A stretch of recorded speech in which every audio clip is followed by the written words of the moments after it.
You gonna do your song? Do your song. I'm messing with you, but you do gotta do the song. You just gonna keep saying something, aren't you? And you gonna be stubborn and not do the song. You are absolutely right. I'm glad ain't nobody in here to see you act like, oh, no, see. How you doing, Miss Kim? Hey, Kim. Welcome in to We Gon' Figure It Out. Huh. We weren't having an argument before this came on. It just may appear that we were. Yeah. All right, so today's show is entitled Keeping an Open Mind, right? Yes. So we're going to talk about keeping an open mind in different areas in relation to our children. We're also going to talk a little bit later on about the MVP race, which is about to be announced here in a minute. And we need to wrap this up. Yeah, we're gonna give you an update on moving and other things that we've been doing. All right, there's the other Miss Kim. We can say hello to her, and hey, Justin, Kim, J-Tay, as he calls himself, the world famous J-Tay.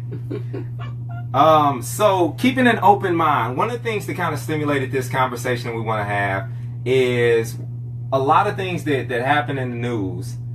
We see, and as children, we saw a lot of different things growing up. And our parents said things, at least, from my standpoint, I can say our parents would say things, and we as children would adapt their point of view on it. Yes. And so as parents, we've made a decision to try to always allow our kids to keep an open mind about things and to have their opinion, although they may hear our opinion around the house about different things, but we still want them to have an open mind about it. Exactly. And that's really important for us because when you see shootings happening, police involvement, shootings, you hear people. From my standpoint, I know I saw a kid with a sign that said white people hate us, or white people hate black people, and it was just like it was just a flat out, just a little kid with that sign, right? Couldn't go grab the sign, you know what I'm saying, from him, right? But that's not, he's not of an age where he could have had that as an individual thought. Himself, right? And that is things like that made me say, okay, we've got to teach our children to kind of be able to keep an open mind, because if you adapt someone else's pain at an early age, that continues like a generational curse, so to speak. And then you feel like you're in a state of hopelessness. Yeah. And so it's very important that they know that all people are different. For one, and that's what we mean by an open mind on certain things, is that you can't put everybody into one bucket. Yeah. You have to, and not even judge a person, but give a person a chance to, show themselves to you without a biased opinion. And we do this, like, for me, it's funny because, like, as an adult, I have to watch.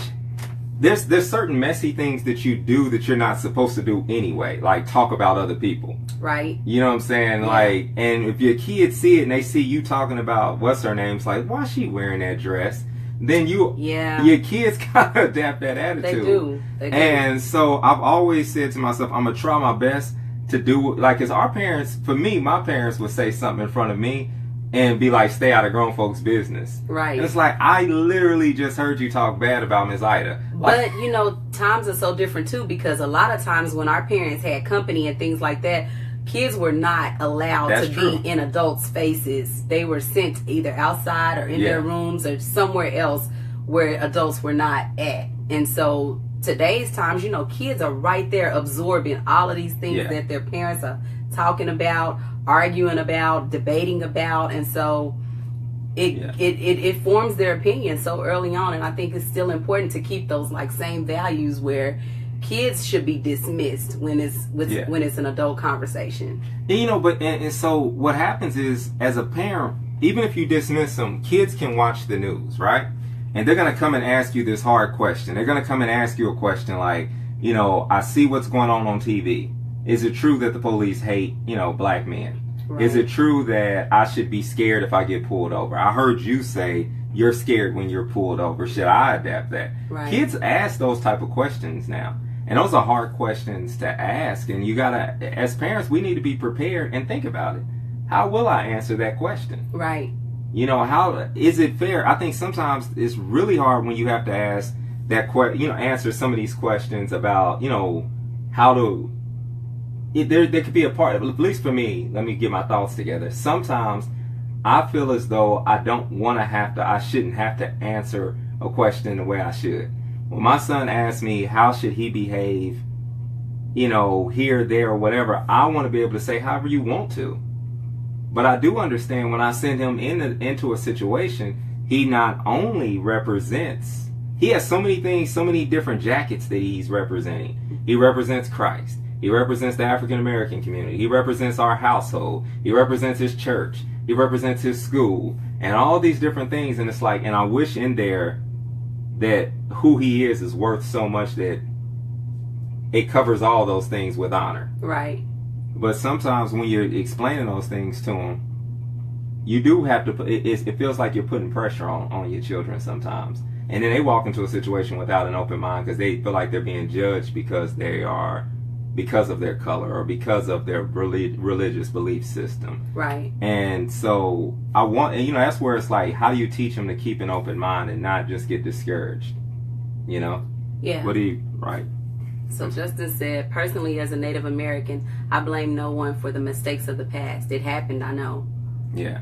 So I think that for teaching our children to keep an open mind, I think how we express ourselves in anger or frustration is always important to have that that follow-up conversation. Because it's okay for our kids to see us frustrated. Yeah. Like, I think it's perfectly fine for if you watch, like, last week when we saw that verdict, our kids saw that we weren't fully happy. Our kids weren't fully happy. I mean, and we're talking about the Philando Castile verdict. And that one was a head scratcher. You know what I'm saying? That was one of those, now how? And no matter who you are, you was kind of just confused a little bit by that. Right. And you get, when you see something like that, you got to sit down with your children and say, okay, yeah, I'm frustrated right now. Yeah. But you still got to come back to a truth outside of your emotions. Mm-hmm. So that it shows them how to properly fill out their emotions about things, and how do they come to truth, and how do they keep an open mind to try to look at each situation differently. Yeah. Because every time for me, and this is one of the things that me and you sometimes, I don't want to say we butt heads, but I know it gets frustrating for you probably to hear me say this every time. When we see these shootings happen and we see these different things happen on the news, I always say we need to do something to change the laws. Right.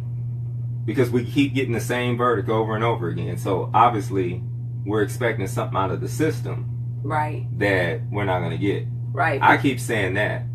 And I don't want my son to adapt the same thing and, be a broken record. I want him to have his own individual thought. You vocalize your frustration differently than I do, though. Yeah. So, like, how do you see that, like, when you have those situations? Well, for me, I'm a, wear your heart on your sleeve type person. And sometimes I think I react faster than, and stop, and I don't allow myself to step away from the situation and come back and revisit it. React immediately, and sometimes it's not the best way to handle things, but sometimes I feel like my reactions are justified, but I have to be able to show my kids that we have to find a better way. Do I know what the answer is to that? I do not. And I still don't know. And that's what makes me frustrated, is because I see that, laws and things need to change. But it's like, well, how do we make that happen? Right in our legislature, what else do we do? I mean, because what if they just throw our requests to the side? We voted on things that they've overturned. And so it's like, what do we do? What else do we do? Who else do we talk to? Where can we get the point across? Right. To where a change is made. Because let me tell you this too. There was just another shooting here in Tulsa, and it was of a white man. And they said, that he was trying to get into a house, and he had his gun drawn and everything like that. And I still feel like there's a better way to stop people. Now, if they, I know that people may not agree with me, but to me, it's not a race thing. It's about changing the policies. It's about, finding a better way to corral these, the criminals or whatever we feel they are. and figuring out a better way to stop them instead of it having to always be deadly. Right. And that goes beyond race to me. I'm not even speaking on race. And that's you speaking as a frustrated citizen. Yes. Right. And I think that's the key thing is how do we funnel that frustration that your generation, like that you have, and not allow that same frustration to be poured onto the next generation. Yeah. Because where you can't find a solution, they may grow up in a time and an era where there is a better solution available. Right. And so when you do when you recognize those type of things that, okay, there's a potential that things can get better.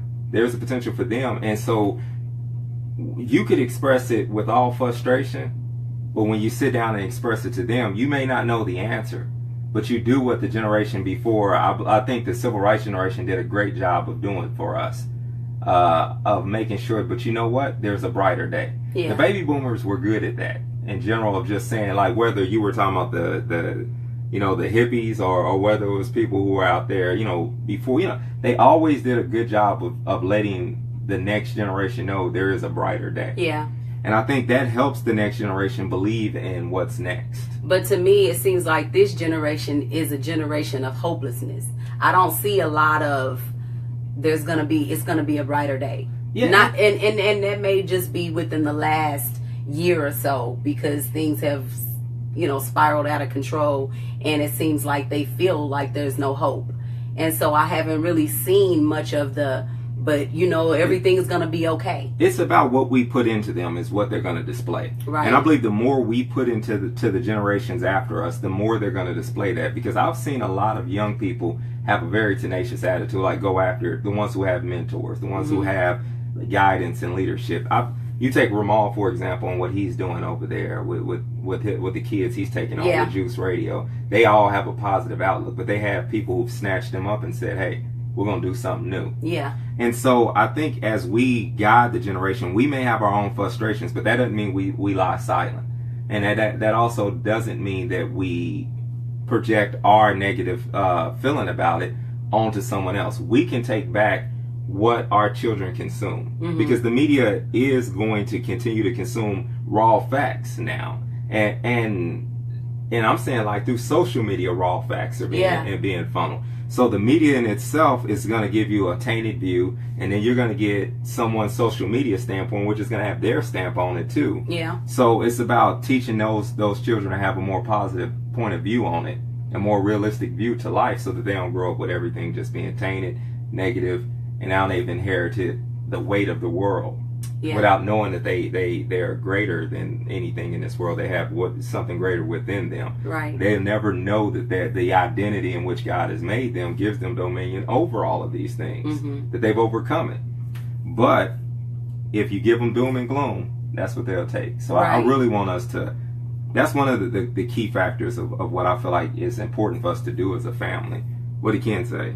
He said there are so many people whose life is driven by the media and what it feeds them. And that is so true, because social media is just there at your fingertips. Yeah. And people go in and they express themselves through social media. They Facebook Live like us. They, like he said, it's driven by the media. It really truly is. So what we put in and what we allow our children to put into themselves, and teaching them to have that, because our parents didn't have to teach us to regulate our media intake, because it was like they were watching. It was one TV in the house or two at the most, and it was what you're watching in front of them. If you're playing that video game, it's in the middle of the living room. There was limited time capacity on it. Like now, the phones give you a portal to the world. The computers give you another portal, and everywhere you go somewhere, and you've got access to all these different sources coming in. So teaching them to still be an individual, although at an early age that's been snatched away. Yeah. That's one of the harder things to overcome. When the child is used to seeing things through their point of view, it's very hard to reverse that.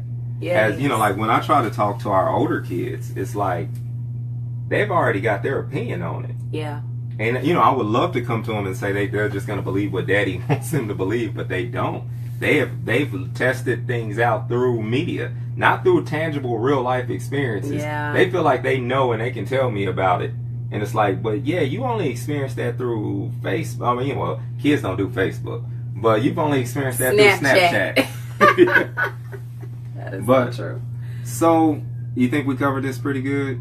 You got I think else? This is just a convoluted, topic, and there's no way that you can cover everything in this topic in a few minutes. But I think we've said what we can say. I think, we need to continue to,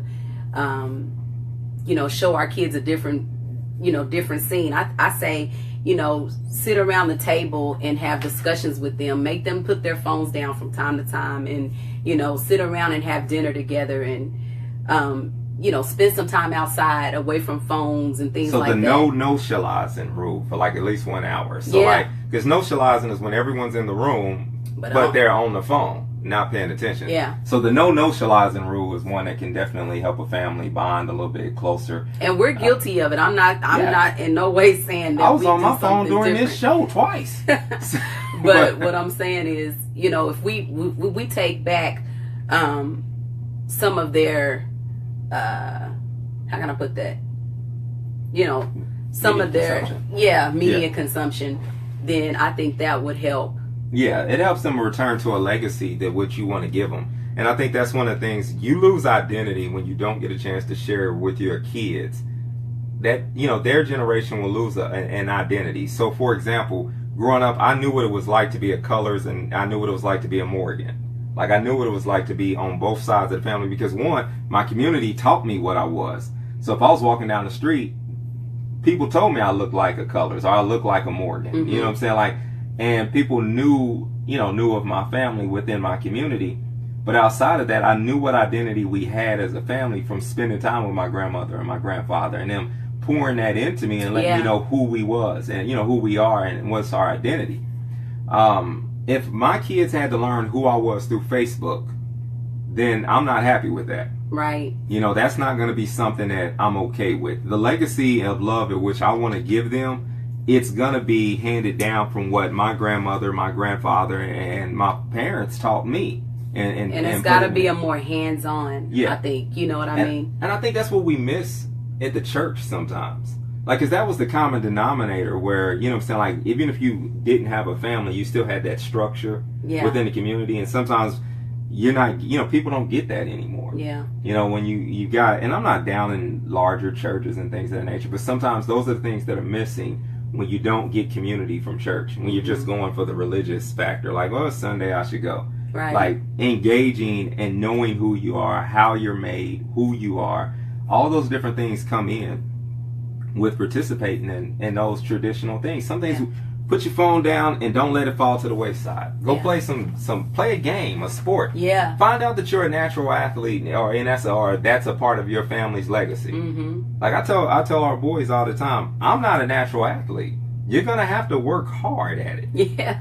But then your side of the family, there are multiple natural athletes, like on a large scale. Yeah. You know what I'm saying? And it's like, so for our youngest son, it's like, you might be. Yeah. I don't know. But if we don't, snatch back some of the social media and we just allow them to be lazy and absorb all these things that, plants these seeds, then they'll never get to, fulfill those dreams and those desires that they have within them. So. Yeah. All right. Well, so that's that part of the show. Well, here's our update on moving. We're moving to Portland, Oregon, and so it's happening. Yeah, it's happening. So we've got plane tickets purchased and everything, pods ordered, or we might switch and go boxes. to moving. But we got boxes, and that's what made it real. Like, I intentionally brought boxes to make it real. Like, because it was like, if we don't start packing, it won't be real, and we'll stay put. Yeah. We'll find reasons. So for me, I'm gonna be transparent. I'm not gonna be completely put y'all in my business because I don't know a whole lot yet. But for me, I wasn't feeling well, and I won't say I wasn't feeling well. I went for a final checkup, and I had some numbers that came back kind of funny, and so I was like, I had to make a decision in that moment, whether it's cancer or sickness or whatever it might be. I'm still getting on that plane. Yeah. We're gonna go. Period, point blank. I don't care what it is. We're leaving. We're doing what God called us to do. That's right. And I'm not gonna be distracted by it. Period, point blank. But it's funny when you announce it and you still got a month and a half like we did. Mm-hmm. It hit this point last week for me was like, oh God, how am I not going to check out? Like I was sitting in my office and people aren't bothering me like they used to. Yeah, they know you're going. Yeah, so it's like I'm not even like the new guys used to be like that. Like they, like they don't care that I exist. I'm like this dude in the corner now. And it's like I wish I could say that they are trying to pull they're ringing it.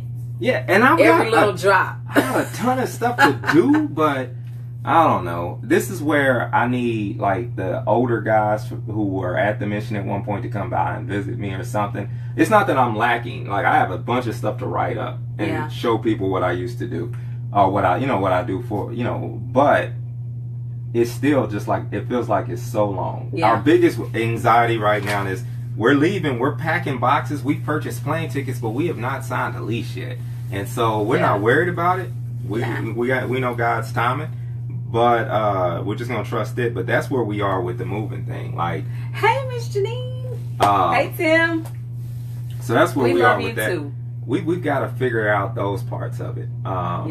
We still got stuff to do with that. We're getting the Cobalt fixed up so we can give it away, and different things of that nature. So we're not gonna be distracted. That's the key factor. We're not gonna be distracted. Stay focused. We're gonna stay focused. Somebody broke into the car last night. And not gonna distract us at all. It's like whatever. Keep going. Get behind me, Satan. Yes. It's like, but overall, the kids are doing good with it. They're excited. They're getting semi-excited. Our son is the leader of. He was the one that we were really concerned about at first, and now he's the leader. He's the one trying to find our place and doing it. He's got 10 different housing apps on his phone, and he's always texting us. This is a nice one. He's doing the school research, so he knows he has his list of schools. So he's doing well with it. Yeah. Braden is enjoying his final time here, so that's pretty good. So, let's see, what do we got? All right, so that's it on the moving update. Yeah. We went to the family reunion. We did. For the most part, we're not going to talk about every part of it, but for the most part, it was fun. Good. It was good yeah. for the most part, seeing family.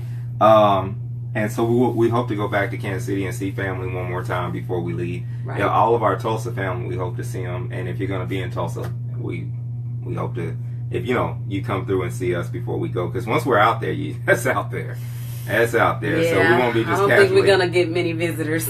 And we've been asked multiple things. Will we stop these videos? No. These videos will continue to go in a more intense fashion because we're going to have a lot of more time on our hands. And that's going to keep us connected with everybody. So. Yes.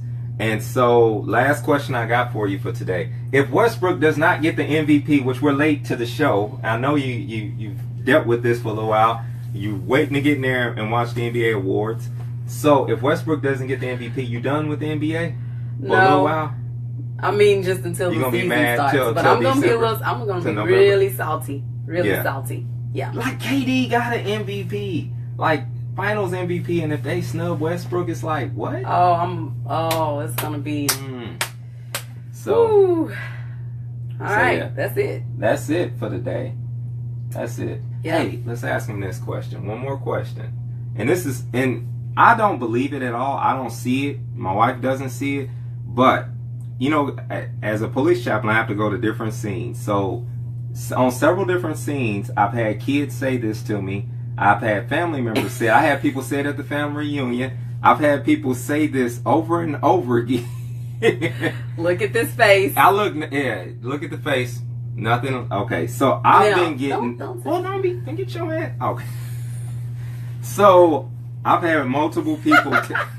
He hates to be touched. Your fingers stink. Oh, you're a horrible person. She know they do. That's why she. No, they don't. Anyway, I've had a lot of people tell me lately that I look like Tupac. Now, I think it's because the movie came out and I'm bald, and it's just the combination of being African American and bald, and that's it. Please tell me I don't see that it at all. You guys do not see that. I don't see it at all. But he's been getting that a lot lately. And it's not me. It's not even. Yeah, it's not me just saying wanting to think that. Yes. Yeah. I mean, and it's from different races of people. Well, and initially it was from only one particular group of people, and now another. Now it's mixed. Yes. Yeah. So I mean, y'all chime in and tell us what you think. But until then, we're gonna end the show here. So. See, Rod thinks I look like a combination of every. Like he says, Tay Diggs and the Steelers coach. And now I could see if they said Morris Chestnut, I could see that a little bit more. Nah. Yeah. But hey, Scott, we about to go watch you late, man. We about to go watch the NBA awards. Thank you for checking it out, though. We love you guys.